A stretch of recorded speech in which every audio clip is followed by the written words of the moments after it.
Hi everyone. तो आज है छठ का मॉर्निंग वाला अर्घ।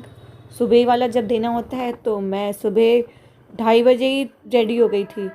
क्यों रेडी हो गई थी उसका रीज़न था, मैं उठ गई थी, मेरा बेटे की तबीयत ख़राब थी तो मैं वहाँ उठ गई थी और जल्दी जल्दी रेडी हो गई। ये तस्वीर वहाँ की है जहाँ पे हम लोग को जाना था। तो मैं पूजा नहीं करी थी, मेरे यहाँ किसी कारणवश अब पूजा हम लोग के यहाँ बंद हो गई है। पहले मैं भी करती थी, अब नहीं हो सकता है।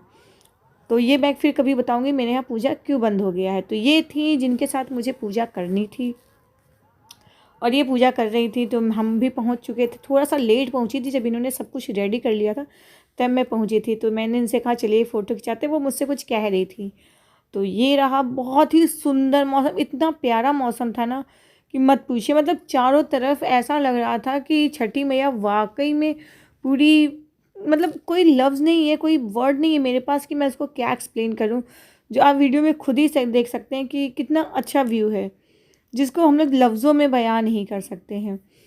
तो बस हम लोग ने देखा, मुझे मन नहीं माना, मैंने कुछ ऐसे ही क्लिक लिए जो मैंने सोचा कि आप लोग को शेयर करूँगी। तो फिर तो सूरज निकल नहीं रहे थे और मैं वहाँ पे पहुँच गई थी 3:45 बजे पहुँच गई थी, क्योंकि और फिर वहाँ जब मैं गई तो सूरज भगवान तो निकले नहीं थे, तो उनको पानी में तो उतरना था। लेकिन मैंने कहा कि अभी तो 4:20 ही हो रहे हैं, अभी से जाकर क्या करेंगी। तो ये मतलब 5:20 पे ये पानी में उतरी थी। तो अभी तो हम लोग बस यूं ही छोट बातें कर रहे थे। अब ये देखिए सुबह समय हो गया, लगभग 5:20 हो गया था। तो मैंने कहा अब आपको जाना चाहिए, क्योंकि मोस्टली 6 बजे तक सूरज निकल जाते। तो हम लोग ने कहा जब छठी मैया 6 बजे तक निकलेंगी तो आपको चाहिए, ये थोड़ा गंगा जी के पैर छुई। और उनका बेटा ये मतलब पीछे इसलिए खड़ा था क्योंकि ताकि वो गिर न जाए, क्योंकि ठंड बहुत थी और 2 दिन से खाई पी नहीं थी, तो वीकनेस बहुत हो जाती है इसमें, आप लोग समझ ही सकते हैं।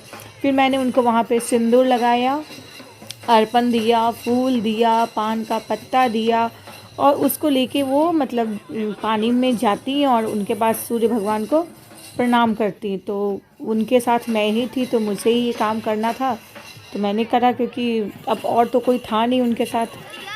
तो मैंने ये काम किया, मुझे बहुत अच्छा लगा। मेरी फीलिंग मैं शेयर नहीं कर सकती हूँ, कितनी अच्छी फीलिंग थी मेरी। देखिए बहुत अच्छा लगा कि कभी कभी होता है ना कि अगर आपके यहाँ ना हो रहा हो, फिर ये जब उनका पूजा हो गया तो ये हवन करने के लिए था, सब ने हवन कर लिया। तो पता है मेरी इस हवन में मेरी साड़ी जल गई थी, मैं क्या बताऊँ। 2 जगह एकदम न्यू साड़ी थी मेरी और 2 जगह जल गया। तो कोई आइडिया हो तो देखिएगा। मेरी साड़ी तो आप लोग को पता चल ही रही है, ब्लू एंड वाइट में है, तो वाइट वाले पोर्शन पे मेरा जल गया है। क्या बताऊँ कैसे आग लग गई।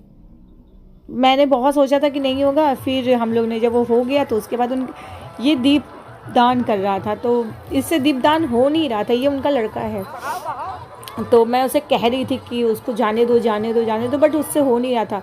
फिर मैंने कहा कि अच्छा रुको एक्सचेंज करते हैं, बट एक्सचेंज किया। फिर मैंने अपने लिए बनाया हुआ था, फिर मैंने उसे वापस किया। मैंने कहा कि लो दूसरा चेंज करो, फिर मैंने उसे दूसरा दिया, फिर उसने दीपदान किया और फाइनली उसका हो गया था। फिर मैंने उससे कहा कि तुम मेरी वीडियो बनाओ और मैं भी दीपदान करूँगी। तो मैंने अपने लिए भी वैसे ही सर्कल बनाया फ्लावर्स का और उस पर रखा। तो मेरी साड़ी मुझसे संभल नहीं, मैं साड़ी कभी पहनती नहीं हूँ ना, तो मेरी साड़ी मुझसे संभल नहीं रही थी। फिर मैंने कोशिश की दीपदान करने की, वाकई फाइनली बहुत अच्छा अनुभव रहा, बहुत ही अच्छा रहा। ये पूजा का लास्ट सेशन था, पूजा हो गई थी, ख़त्म हो गया था, सब कुछ ख़त्म हो गया था। यहाँ मुझे इन्होंने, ये इनके रिलेशन वाले थे, इन्होंने भी मुझे सिंदूर लगाया और फिर अब हम लोग घर की तरफ जा रहे हैं। Bye bye.